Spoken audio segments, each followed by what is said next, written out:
Now, can somebody tell us about the sign that says separation of church and state?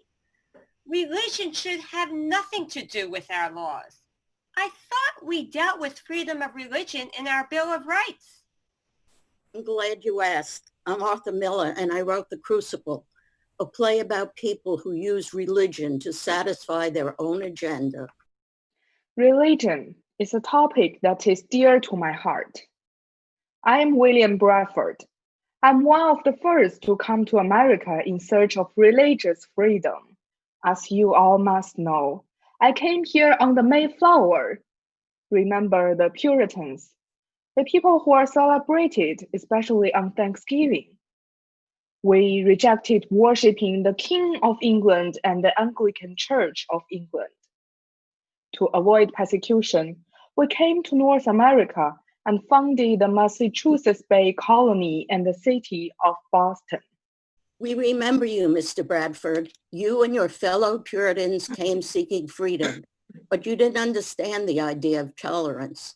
You came to America in search of religious freedom, but only for yourselves. You believed that only yours was a true religion, and everyone else should be forced to worship as you did.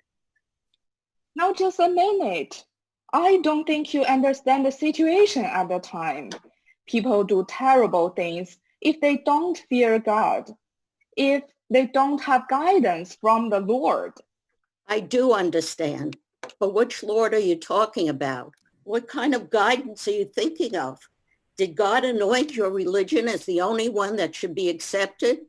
Why were your people so intolerant of religious dissent? We are very fortunate that the founding fathers understood the tendency of people with power to assert their will to the detriment of the people who opposed them.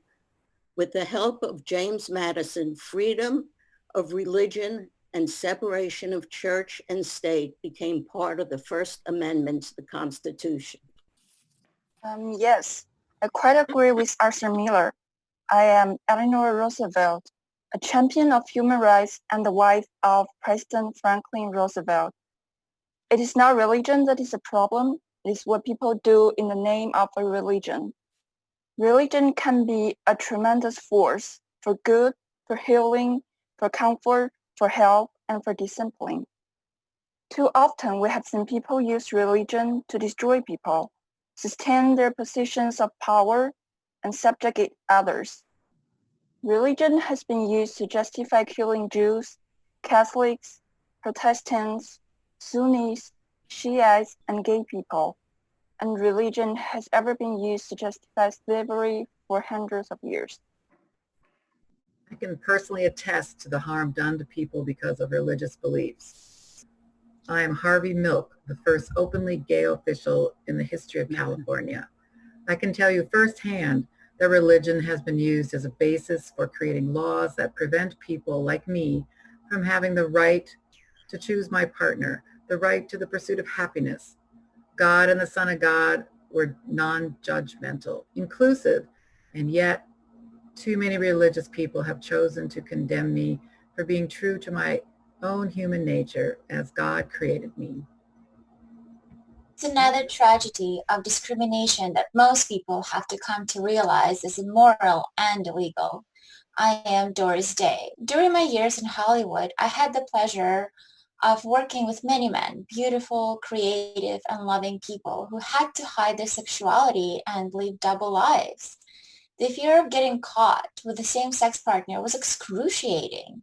They knew that if they were found out, it would not only be the end of their career, but perhaps the end of their freedom and even their lives.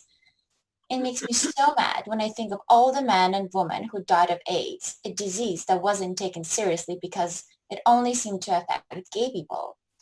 What was their crime that they should be treated as misfits, people undeserving of respect and support? Homosexuality is a sin according to God, according to the Bible.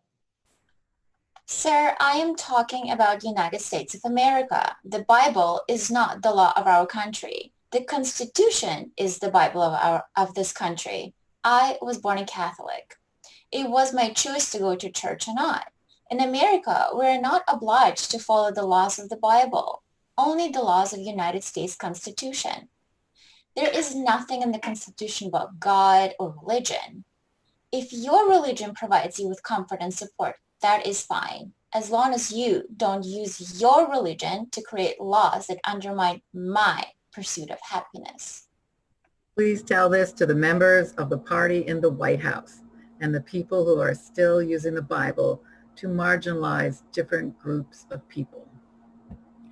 Yes, tell them to stay out of my bedroom. What right do other people have to tell me who I can have sex with and when I should have a baby? I didn't get pregnant on purpose.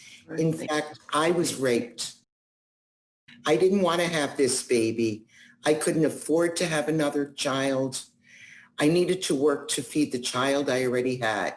I couldn't afford a sitter, the clothes, or the education. What right did anybody have to force me to have this baby and endure all the problems and dangers associated with a pregnancy? Because it was illegal, I died getting an abortion. I didn't have the benefit of a qualified doctor in a sanitary environment. Mine is just one story that represents thousands of other women. I'm here because I tried to help people like you, Audrey. I'm George Richert Taylor, a medical director of Kansas Women's Healthcare Services, one of the only 3 clinics nationwide that provide late-term abortions. Religion has been used as justification to kill people like me, who only want to help women make decisions about their own bodies and their lives. After hearing about a woman who had died from an illegal abortion, I continued my father's practice. I paid the ultimate penalty death. When you destroy a fetus, you are destroying a life. Nobody has the right to kill an innocent life. Life begins at fertilization. Did you know, according to Jewish law, life begins at birth? A fetus is regarded as part of its mother throughout the pregnancy, dependent fully on her for its life. For Jewish people, an abortion does not destroy human life. Clearly, there are different positions on this. But since we have a separation of church and state in our country, this is not a matter for members of our government. This is a private matter. People of a certain religion can choose to do what is best for them, what their conscience and their religion dictates. At one time, I was opposed to abortions, but I still believe that nobody had the right in America to create laws that interfered with this woman's right to make decisions regarding her body.